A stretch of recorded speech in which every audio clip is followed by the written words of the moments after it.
The hospital corridor smelled of antiseptic and broken dreams. Rose sat outside the intensive care unit, her hands clasped so tightly her knuckles had turned white. 3 days ago, her father collapsed at his construction job. 2 days ago, the doctors delivered the devastating news about his heart condition. Yesterday, the medical bills arrived, numbers so large they might as well have been written in a foreign language. "Miss Bennett?" A nurse approached with gentle eyes that had seen too much suffering. "Your father is stable for now, but the surgery cannot wait much longer." Rose nodded, unable to speak past the lump in her throat. How do you tell someone that stable is not enough when you cannot afford the treatment that could make him well? An unexpected proposition that evening, Clara found Rose staring at her phone, tears streaming silently down her cheeks. Her best friend wrapped her in a hug that felt like the only solid thing in a world that had turned liquid and unstable. "There has to be another way," Clara whispered. "We can start a fundraiser, reach out to charities." "I have tried everything." Rose's voice cracked. "The surgery costs more than I could earn in 5 years. Dad does not have 5 weeks. Her phone buzzed. An unknown number. Rose almost ignored it, but something made her answer. "Miss Bennett, this is Edmund Cross, attorney for the Hartley family. My client would like to meet with you regarding a proposal that could benefit both parties." The meeting that changed everything. The Hartley Corporation building towered over downtown like a glass giant. Rose felt small stepping into the marble lobby, wearing her best dress, which suddenly felt shabby under the crystal chandeliers. The elevator climbed to the top floor. Each passing number felt like a countdown to something irreversible. Nathaniel Hartley stood by floor-to-ceiling windows, his silhouette sharp against the city skyline. When he turned, Rose was struck by how different he looked from his pictures in business magazines. Those showed a confident mogul. The man before her had tired eyes that suggested he carried burdens photography could not capture. "Miss Bennett, thank you for coming." His voice was deep, controlled. "Please sit." Rose perched on the edge of a leather chair, feeling like she might shatter.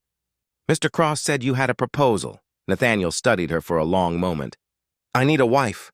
You need money for your father's surgery. I am suggesting a transaction that benefits us both." The words hit Rose like ice water. "A transaction?" "A marriage of convenience. You would receive full payment for your father's medical expenses immediately. In return, you would be my wife for 2 years, attending necessary social functions and maintaining the appearance of a relationship." "Why me?" Rose's voice trembled with a mixture of shock and desperate curiosity. "Because you are not from my world. You have no connections to exploit, no ulterior motives beyond saving your father, and because my mother will approve of someone she perceives as easily controlled." His jaw tightened. "She has been pressuring me to marry, threatening to undermine my position in the company. This arrangement solves both our problems." Rose felt her heart hammering. "This is insane." "Perhaps. But your father's surgery is scheduled to cost $300,000. I am offering you that amount, plus a separate trust fund of $2 million that will be yours regardless of the marriage's outcome after 2 years. The number made Rose dizzy. It was not just her father's life. It was security for both of them, forever. "What would you expect from me?" she asked carefully. Nathaniel's expression softened slightly. "Public appearances. Living in my home. Maintaining the illusion of a married couple to the outside world. But I promise you this, Miss Bennett. I will never touch you without your permission. Your room will be your own. Your freedom within reason will be respected. I need a partner in appearance only." A wedding without joy. 3 weeks later, Rose stood in a private ceremony room wearing a designer gown that cost more than a year of her teaching salary. The dress was beautiful, all silk and delicate beading, but it felt like costume rather than celebration. Nathaniel wore a perfectly tailored suit, looking every bit the successful businessman. But when their eyes met, Rose saw something unexpected, loneliness that mirrored her own. The ceremony was brief, attended only by lawyers and Nathaniel's stone-faced mother, Victoria. The older woman looked at Rose like she was examining a questionable investment. "Do you, Nathaniel Edward Hartley, take this woman to be your lawfully wedded wife?" "I do." His voice was steady, businesslike. Do you, Rosemary Claire Bennett, take this man to be your lawfully wedded husband? Rose thought of her father, already in surgery thanks to Nathaniel's immediate payment. She thought of the life she was trading for his survival. I do. The kiss that sealed their vows was brief, barely a brush of lips that felt more like a handshake than anything romantic. The first night Hartley Manor was not a home. It was a museum of wealth, all marble floors and priceless art. Rose felt lost in the vastness as Nathaniel led her upstairs. This is your suite. He opened double doors to reveal a beautiful bedroom decorated in soft creams and golds. Mine is down the hall. You have complete privacy. Rose stepped inside, feeling overwhelmed. Thank you for saving my father. Nathaniel paused at the doorway. You are saving me too in your own way. My mother would have forced me into a marriage with someone far more calculating. He hesitated, then added quietly, I know this is not what you dreamed of, but I promise to protect you from any harm that comes from this arrangement. You have my word. Something in his tone made Rose look at him closely. Beneath the cold businessman exterior, she glimpsed something human, something hurting. Good night, Nathaniel. Good night, Rose. As the door closed between them, Rose wondered what she had truly agreed to. She had a husband who promised protection but not love. She had security but not happiness. She had made a deal that saved her father's life but potentially sacrificed her own dreams. Yet as she lay in the unfamiliar bed, listening to the silence of her new life, Rose could not shake the feeling that Nathaniel Hartley was hiding something deeper than a business arrangement, and that perhaps they were both prisoners of different circumstances, trying to survive the only way they knew how. The morning sun filtered through silk curtains, and Rose woke disoriented. For a moment she forgot where she was. Then reality settled over her like a heavy blanket. She was Mrs. Nathaniel Hartley now, living in a mansion that felt more like a gilded cage than a home. A soft knock interrupted her thoughts. Mrs. Hartley, I have brought your breakfast. A kind-faced woman in her 50s entered with a tray. I am Margaret, the head housekeeper.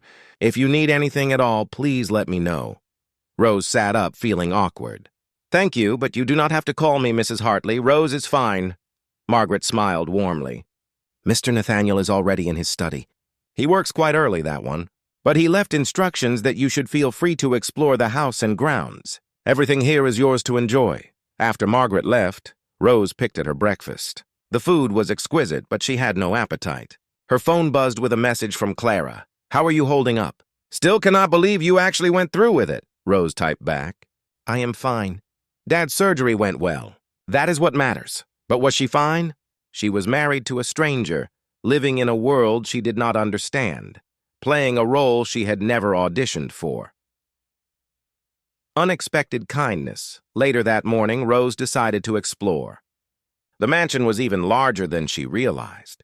She found a music room with a grand piano, a library filled with leather-bound books, and a conservatory with exotic plants that made her gasp with delight. You found my mother's garden. Rose spun around to find Nathaniel standing in the doorway, dressed more casually than yesterday in dark slacks and a white shirt with rolled sleeves. He looked younger, more approachable. I am sorry. I did not mean to intrude. You are not intruding. This is your home now. He stepped closer, his hands in his pockets. My mother loved orchids. She spent hours here before she became so consumed with social status and control.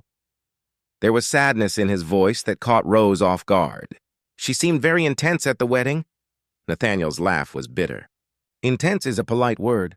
Victoria Hartley is a force of nature who believes love is weakness and marriage is strategy. She loved my father once, but he died when I was 12. After that, she hardened into someone I barely recognize. Rose found herself moving closer. That must have been difficult for you. It taught me that feelings are dangerous, that caring about someone gives them power to hurt you. He met her eyes. That is why this arrangement works. No feelings means no one gets hurt. The words should have reassured Rose, but instead they made her sad. What kind of life was that, protecting yourself so completely that you never truly lived? A growing connection days turned into weeks. Rose established a routine. She continued teaching art classes at a community center twice a week, something Nathaniel encouraged despite his mother's disapproval. She visited her father during his recovery, and slowly, carefully, she began to know her husband. Nathaniel was not cold, she discovered. He was careful, guarded. But in small moments, his true nature emerged, like the evening she found him in the library reading poetry. He looked embarrassed to be caught. "I did not take you for a poetry reader," Rose said gently. "Most people do not. They see the businessman and assume that is all there is." He closed the book. "But sometimes I need reminders that beauty exists in the world beyond balance sheets and board meetings." Or the morning she came down early and found him making breakfast, looking utterly domestic in jeans and an old T-shirt. "You cook?" She could not hide her surprise. "I lived alone for years before this. I learned to take care of myself." He flipped a pancake expertly. "Would you like some?" They ate together in the kitchen, not the formal dining room. Nathaniel told her about his first disastrous attempt at cooking pasta, and Rose laughed so hard she almost choked on her orange juice. For those few moments, they were not strangers bound by contract. They were just two people sharing a meal. The charity gala. "We have an event this Saturday," Nathaniel announced one evening. "The annual Children's Hospital Charity Gala. It will be our first public appearance as a married couple." Rose felt her stomach tighten. "Will your mother be there?" "Unfortunately, yes, along with every prominent family in the city. They will all be watching, judging, looking for cracks in our story." "What do you need me to do?" Nathaniel studied her. "Just be yourself. But we will need to appear affectionate, comfortable with each other. Can you do that?" Rose nodded, though her heart raced at the thought. A night of pretending. The gala was held in a magnificent ballroom that sparkled with crystal chandeliers and flowing champagne. Rose wore a midnight blue gown that Nathaniel had insisted on buying for her. When she descended the stairs, she saw something flicker in his eyes. Appreciation, maybe? Or something deeper he quickly hid. "You look beautiful," he said quietly, offering his arm. "Thank you. You clean up rather well yourself." His smile was genuine, transforming his usually serious face into something breathtaking. They entered the ballroom together, and Rose immediately felt hundreds of eyes on them. Women whispered behind champagne flutes. Men assessed her with calculating gazes. Victoria appeared within minutes, resplendent in diamonds and disapproval. "Nathaniel, I see you brought your little project. Mother, you remember my wife, Rose?" "Of course. How could I forget?" Victoria's smile was sharp as glass. "Tell me, dear, are you enjoying playing dress-up in a world far above your station?" Before Rose could respond, Nathaniel's arm tightened around her waist. "Rose is exactly where she belongs. If you cannot be civil, Mother, then kindly move along." Victoria's eyes narrowed, but she glided away without another word. "I am sorry," Nathaniel murmured. "She can be cruel." "You defended me." Rose looked up at him, surprised. "Of course I did. You are my wife." Something warm bloomed in Rose's chest at those words. A dance that changed things. Later, the orchestra began playing a slow waltz. Nathaniel led Rose to the dance floor, one hand settling on her waist, the other taking her hand gently. "I should warn you, I am not a very good dancer," Rose whispered. "Then we are perfectly matched. Just follow my lead." They moved together, and Rose was surprised by how natural it felt. Nathaniel guided her expertly, his touch firm but gentle. As they swayed to the music, the crowded ballroom seemed to fade away. "Everyone is watching us," Rose said nervously. "Let them watch. They are seeing exactly what they expect to see, a husband dancing with his wife." But Rose felt something shift between them. The hand on her waist seemed warmer. The way Nathaniel looked at her felt different, more real. "Thank you for doing this," he said softly. "I know this evening must be difficult." "It is not as bad as I feared." "You make it easier." Nathaniel's expression changed, something vulnerable crossing his face. "You are not what I expected, Rose. When I proposed this arrangement, I thought it would be simple, transactional, but you are making it complicated." "Complicated how?" He pulled her slightly closer, his voice dropping to almost a whisper. You make me forget why I built walls in the first place. Rose's breath caught. They were supposed to be pretending, but this felt dangerously real. Her heart pounded as she met his gaze, seeing emotions there that mirrored her own confusion. The music ended, but they remained close for a heartbeat longer than necessary. Then Nathaniel stepped back, the businessman mask sliding into place. We should make our rounds. People will expect it. But as they moved through the crowd, Rose could not shake the feeling that something fundamental had shifted. They were supposed to be playing roles, but the lines between pretense and reality were beginning to blur in ways neither of them had anticipated. That night, back at the mansion, Rose stood on her balcony looking at the stars. She heard Nathaniel's balcony door open down the way. Cannot sleep? His voice carried through the darkness. Too much excitement, I think. Your world is very different from mine. It is not my world, Rose. It is just the world I was born into. There is a difference. She heard him move closer along the shared balcony wall that separated their rooms. You were wonderful tonight. Everyone was charmed. I was terrified. You hit it well. You are stronger than you realize. Rose turned to find him standing just a few feet away, moonlight casting shadows across his face. So are you. Beneath all that armor you wear. The armor keeps me safe. But does it make you happy? Nathaniel looked at her for a long moment. I stopped believing in happiness a long time ago. I settled for security instead. That seems lonely. It is. But loneliness is safer than heartbreak. Rose felt tears sting her eyes at the sadness in his words. What happened to make you so afraid of feeling? Nathaniel turned away, gripping the balcony railing. For a moment, Rose thought he would not answer. Then, quietly, he spoke. I loved someone once. Her name was Sophie. We were together for 2 years. I thought she understood me, accepted me. Then I discovered she was only with me for my money. She was feeding information to my business competitors, manipulating me. When I confronted her, she laughed. Said I was a fool for thinking anyone could love me for myself. Nathaniel. Rose's heart broke for him. After that, I decided never again. Better to have an honest transaction than a dishonest emotion. At least with you, we both know where we stand. Rose moved closer until she stood beside him. I'm sorry she hurt you. But you should know something. These past weeks, getting to know you, I have seen who you really are. And that person is worth knowing, worth caring about. Nathaniel turned to her, his expression raw and vulnerable in the darkness. Rose, do not say things like that. It makes this harder. Why should it be easy? Maybe the things worth having are supposed to be complicated. They stood in the moonlight, the space between them charged with unspoken possibilities. Neither moved closer, but neither moved away. And in that moment, Rose realized with startling clarity that she was beginning to care for this complicated, wounded man who had married her out of convenience, but was treating her with unexpected kindness. What started as a business arrangement was becoming something neither of them had planned for. And that terrified and thrilled her in equal measure. 3 months into their marriage, Rose had settled into a rhythm that felt almost comfortable. Almost. She taught her art classes, visited her father who was recovering beautifully, and spent evenings in quiet companionship with Nathaniel. They shared meals, discussed books, and sometimes sat in comfortable silence that spoke of growing familiarity, but the tension between them had not disappeared.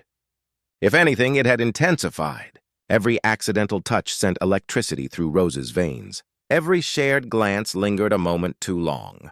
They were dancing around something neither dared to name. Then everything changed on a rainy Thursday evening. Rose was walking home from the community center, having declined the driver Nathaniel always offered. She enjoyed these walks, the normalcy of moving through the city streets like a regular person. But tonight something felt wrong. Footsteps echoed behind her, matching her pace. When she sped up, they sped up. When she slowed, they slowed. Fear prickled down her spine. Rose turned a corner quickly, her heart hammering. The footsteps followed. She reached for her phone with trembling hands, but before she could dial, someone grabbed her arm. Mrs. Hartley, we need to talk about your husband. The man was tall, wearing a dark coat that blended into the shadows. His grip was not painful, but it was firm, threatening. Let me go. Rose tried to pull away, but he held tight.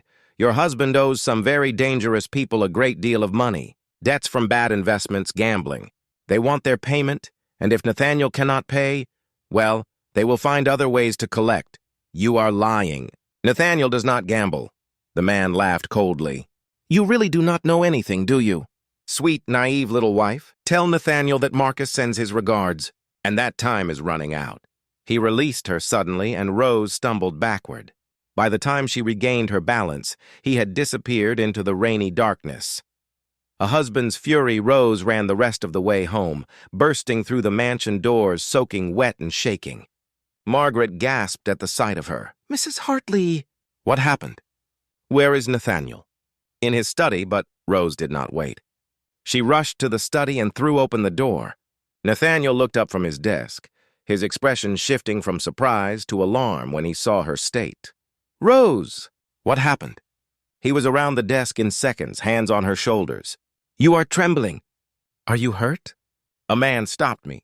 He grabbed me, said you owe money to dangerous people. He said his name was Marcus and that time is running out. The words tumbled out in a rush. Nathaniel, what is going on? His face went pale, then flushed with rage. Marcus approached you? He touched you? He grabbed my arm, but I'm fine. Nathaniel, please tell me what this is about. Nathaniel's hands tightened on her shoulders, his eyes blazing with an anger she had never seen before. That man is a loan shark who works for a criminal organization. But I do not owe them anything. I have never owed them anything. Then why would he say that? Because someone is trying to destroy me. Someone who wants to create chaos in my life. His jaw clenched. And they used you to send their message. They threatened my wife. The possessiveness in his voice surprised Rose, the raw fury. This was not the controlled businessman she had married. This was someone with deep emotions he could barely contain. We should call the police. No, the police cannot protect you from these people. Nathaniel pulled out his phone, dialing quickly. Edmund, I need security at the house immediately. Full detail. Someone threatened Rose. He paused. I do not care what it costs. Just get them here now. Walls crumbling, after making several more calls, Nathaniel turned back to Rose. She was still standing in the middle of the study, wet and shivering. Without a word, he went to the fireplace and built up the fire, then grabbed a blanket from the leather couch and wrapped it around her shoulders. Sit down. You need to get warm, Rose obeyed, sinking into the couch. Nathaniel disappeared and returned moments later with a glass of brandy. Drink this. It will help with the shock. She took a sip, feeling the liquid burn down her throat. Nathaniel sat beside her, closer than he usually allowed himself. His hand found hers beneath the blanket, holding tight. I am so sorry. I never wanted you to be in danger because of me. Who is doing this to you? Nathaniel was quiet for a long moment. My business partner, Richard Thornton. We had a disagreement 6 months ago over the direction of the company. He wanted to cut corners, engage in practices that were legally questionable. I refused.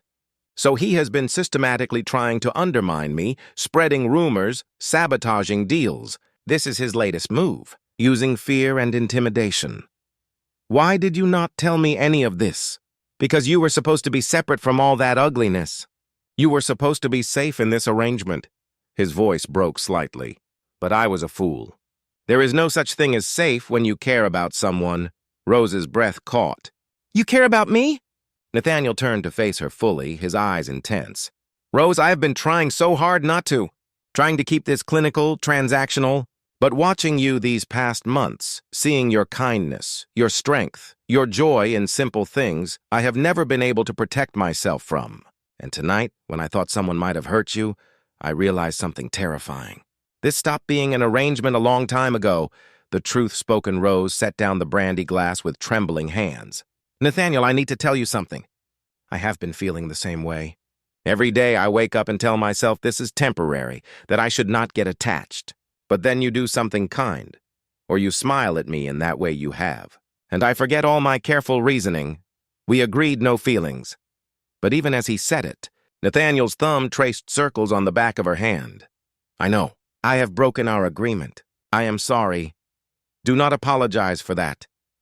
His free hand came up to cup her face, his touch gentle despite the intensity in his eyes. I have broken it too, every single day.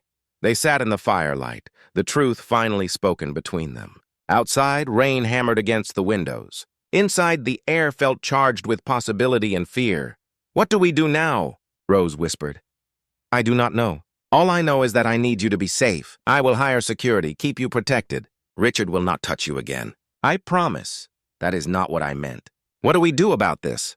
About us? Nathaniel looked torn, vulnerability and longing warring in his expression. Rose, I am broken in ways you do not understand. Sophie was not my only wound. I grew up watching my mother turn love into manipulation. I learned that caring about someone gives them power to destroy you. I do not know if I can be what you deserve. Rose moved closer, her hand coming up to mirror his, touching his face. I am not asking you to be perfect. I am just asking you to be honest. To stop hiding behind walls and let me see who you really are. One vulnerable night, something shifted in Nathaniel's expression. Years of control, of careful distance, seemed to crumble. You want to know who I really am? I am a man who lies awake at night listening for sounds from your room, hoping you are sleeping peacefully. I am someone who has memorized the way you laugh when you are surprised, the way you bite your lip when you are concentrating. I am utterly terrified because for the first time in 15 years, I want something more than just survival. I want you, not as an arrangement, as my wife in every sense of the word. Tears slipped down Rose's cheeks. Nathaniel? But I am also scared that I will disappoint you, that I do not know how to love properly because no one ever taught me. Then we will learn together, just like we have been learning everything else. For a long moment, they simply looked at each other. Then Nathaniel leaned forward slowly, giving Rose every opportunity to pull away. She did not. When his lips met hers, it was nothing like their wedding kiss. This was tender and desperate and real. Rose's hand slid into his hair, pulling him closer. Nathaniel's arms wrapped around her, holding her like she was precious and fragile and essential all at once. When they finally broke apart, both were breathing hard. Nathaniel rested his forehead against hers. I cannot promise I will be easy to love. I have too much damage. I am not afraid of your damage. I have my own. But maybe together we can be something whole. A new beginning. They stayed up all night talking. Really talking for the first time without walls or pretense. Nathaniel told her about his lonely childhood, about watching his father die and his mother transform into someone cold, about Sophie's betrayal and the years of isolation that followed. Rose shared her own stories, about growing up with a single father who worked himself to exhaustion, about learning to be invisible to avoid being a burden. We are quite a pair, Rose said, as dawn light began filtering through the windows. Two people who learn to hide. But maybe we do not have to hide anymore. Not from each other? Nathaniel pulled her closer on the couch where they had been sitting all night. Rose rested her head on his shoulder, feeling safe in a way she never had before. What happens now? She asked. Now I deal with Richard. I protect you. And I try to be the husband you deserve, not just the one you agreed to in a contract. And us? Nathaniel tilted her chin up, his eyes holding a warmth she had never seen. Us? We start over. No more arrangement. No more pretending. Just two people who found something real in the middle of something fake. He kissed her again, soft and sweet and full of promise. Outside, the sun rose over the city, painting the sky in shades of gold and pink. Inside, two wounded souls had finally found the courage to stop protecting themselves and start truly living. Months later, threat from Richard was handled through legal channels and careful documentation of his illegal activities. Security became a normal part of their lives, but the fear faded. What remained was something far more powerful. Rose stood in the conservatory, painting on a canvas Nathaniel had surprised her with. He came up behind her, wrapping his arms around her waist and resting his chin on her shoulder. It is beautiful, like you. Flatterer. But Rose leaned back against him, smiling. I have been thinking, Nathaniel said. Our 2-year contract expires in 18 months. Rose's heart skipped. I know. I would like to renegotiate the terms. She turned in his arms.